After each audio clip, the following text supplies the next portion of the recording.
കോഴിക്കോട്ടേക്ക് ഒരിക്കൽ കൂടി ഒന്ന് പോകാം. അവിടെ നാദാപുരത്ത് റോഡിലെ കുഴിയിൽ ചാടിയ ബൈക്ക് യാത്രികൻ കാറിന് മുന്നിലേക്ക് തെറിച്ചു വീണു. കാർ ദേഹത്ത് കയറാതെ രക്ഷപ്പെട്ടത് തലനാരിഴയ്ക്കാണ്. KCB ഭൂഗർഭ കേബിളിനായി കുഴിച്ച കുഴിയിൽ നിന്നാണ് അപകടം. വെള്ളിയാഴ്ച നടന്ന അപകടത്തിന്റെ ദൃശ്യങ്ങൾ പുറത്തു വന്നിട്ടുണ്ട്. കൂടുതൽ വിവരങ്ങളുമായി അഭിജിത്ത് മുഴക്കുന്നാണ് ചേരുന്നത്. അഭിജിത്ത്, ഈ അപകടവുമായി ബന്ധപ്പെട്ട് ലഭിക്കുന്ന വിവരങ്ങൾ എന്തൊക്കെയാണ്?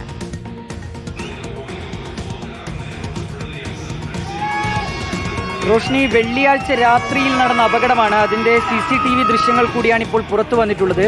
ഗുരുതരമായ പരിക്ക് പറ്റാതെ പയ്യന്തോങ്ങ് സ്വദേശിയായ പ്രദീപ് രക്ഷപ്പെട്ടത് അത്ഭുതകരമാണ് എന്ന് തന്നെ പറയേണ്ടി വരും. അദ്ദേഹത്തിൻ്റെ ബൈക്ക് ഒരു റോഡിലെ കുഴിയിലേക്ക് അത് വീഴുന്നു. അതിനുശേഷം മറ്റൊരു കാർ വന്ന് അദ്ദേഹത്തെ ഇടിച്ച് തെറിപ്പിക്കുകയാണ്. കാർ പെട്ടെന്ന് ബ്രേക്ക് പിടിച്ചതിനാൽ മാത്രമാണ് അദ്ദേഹത്തിൻ്റെ ശരീരത്തിലൂടെ കയറി ഇറങ്ങാത്തത്. നാട്ടുകാർ വലിയ പരാതി പറയുന്നുണ്ട്. കാരണം കഴിഞ്ഞ കുറേ മാസങ്ങൾക്ക് മുൻപാണ് ഭൂഗർഭ അറയ്ക്കായി KCB റോഡിൽ കുഴിയെടുത്തത്.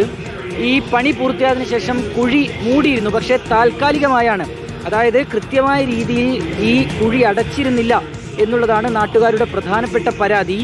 മുൻപ് കാൽനടയാത്രക്കാരും ഇരുചക്ര വാഹനങ്ങളുമൊക്കെ ഈ കുഴിയിൽ വീണിട്ടുണ്ട്. പക്ഷേ എന്നിട്ടും അധികൃതർ കൃത്യമായ രീതിയിലുള്ള ഇടപെടൽ നടത്തിയിട്ടില്ല എന്നുള്ളൊരു പരാതി കൂടി നാട്ടുകാരിൽ നിന്ന് ഉയരുന്നുണ്ട്. ആ CCTV ദൃശ്യങ്ങൾ കണ്ടാൽ റോഷ്നി നമുക്ക് വ്യക്തമാകും. വലിയ അപകടത്തിലേക്ക് വഴിമാറാതിരുന്നത് അത് ഭാഗ്യം ഒന്നുകൊണ്ട് മാത്രമാണ്. ചിയ്യൂർ സബ്സ്റ്റേഷനിൽ നിന്നും നാദാപുരത്തേക്കും തൂണേരിയിലേക്കുമാണ് ഇങ്ങനെ ഭൂമിക്കടിയിലൂടെ കേബിളുകൾ വലിച്ചിട്ടുള്ളത്.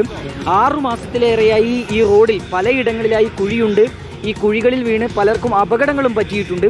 എന്നിട്ടും ഈ കുഴി കൃത്യമായ രീതിയിൽ അപകടങ്ങളില്ലാത്ത നിലയിൽ മൂടാൻ ആരും തയ്യാറായിട്ടില്ല എന്നുള്ളതാണ് ഗൗരവമുള്ള വിഷയം. ഏതായാലും പ്രദീപിന് സംഭവിച്ച അപകടം, അതിൻ്റെ CCTV ദൃശ്യങ്ങൾ കൂടി പുറത്തു വന്നിട്ടുണ്ട്. മറ്റൊരു അപകടം സംഭവിക്കുന്നതിന് മുൻപ് തന്നെ അധികൃതരുടെ ഇടപെടൽ ഉണ്ടാവുകയും ഈ കുഴി മൂടുകയും ചെയ്യണം എന്നുള്ളതാണ് നാട്ടുകാർ മുന്നോട്ട് വയ്ക്കുന്ന ആവശ്യം. അഭിജിത്ത് മുഴക്കുന്നാണ് വിശദാംശങ്ങൾ നൽകിയത്. ബൈക്ക് യാത്രികന് മറ്റൊന്നും പറ്റിയില്ല എന്നുള്ളതാണ് ആശ്വാസകരമായ കാര്യം.